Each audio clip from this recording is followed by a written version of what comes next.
Hey there, YouTubers, Professor Sheep here. Welcome to part 3 of my mini-series on the phases of matter. Today we're doing solids.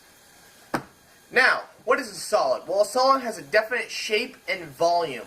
It doesn't take the shape of the container it goes into, unlike a liquid like this water. So, well, that's about it when you come to talking about solids. But what's really interesting about solids is the phase changes. One of the phase changes is called deposition. That's like going from a gas to a solid.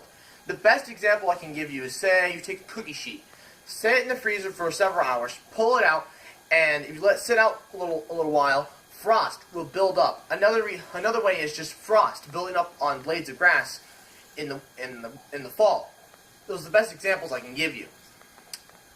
The other cool thing, legit cool thing about the phase changes of a solid is when it comes to a thing called sublimation. That's going from a solid to a gas. The best example I can give you is dry ice, which is why I have this massive cooler here, because we went to the store not probably a few minutes ago to get some dry ice. So I'm going to attempt pull the dry ice out here. Put my gloves on so I don't burn my hands, because fair warning here, this is dangerous, so do not do this. There won't be a warning at the beginning of this video because I'm not doing any experiments, but I am working with dry ice. So this is dry ice. As you probably see, it's probably steaming already. Not steaming, but it's creating CO2, which dry ice is frozen CO2.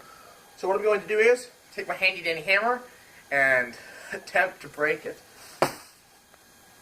That worked surprisingly well. So let's watch the magic happen. Whoa, ha, ha, ha, ha, ha, ha. CO2. And if you listen closely, there's also some bubbling going off in that direction. But if you really listen closely, you can really hear the bubbling. I mean, this is extraordinary. May I point this out? This is only my second time actually working with dry ice like this.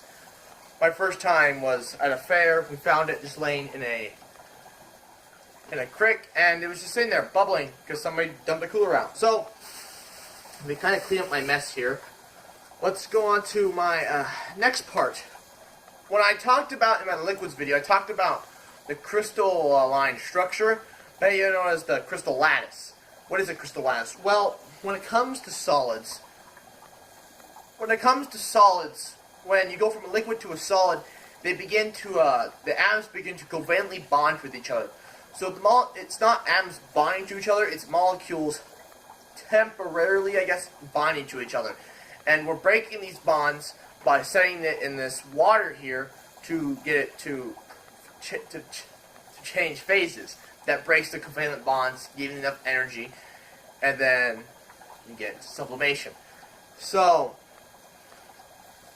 and another way you can really show this is with table salt. If you take table salt and put it in water, it dissolves. That's breaking those covalent bonds, letting them let go, and it turns that water into electrolyte, because pure water does not conduct electricity.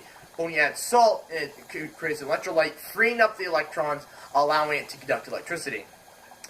So, that's about all I've got on solids today. So I'd like to thank you all for watching. Please like, comment, share, and subscribe. New videos out every other day, and good night.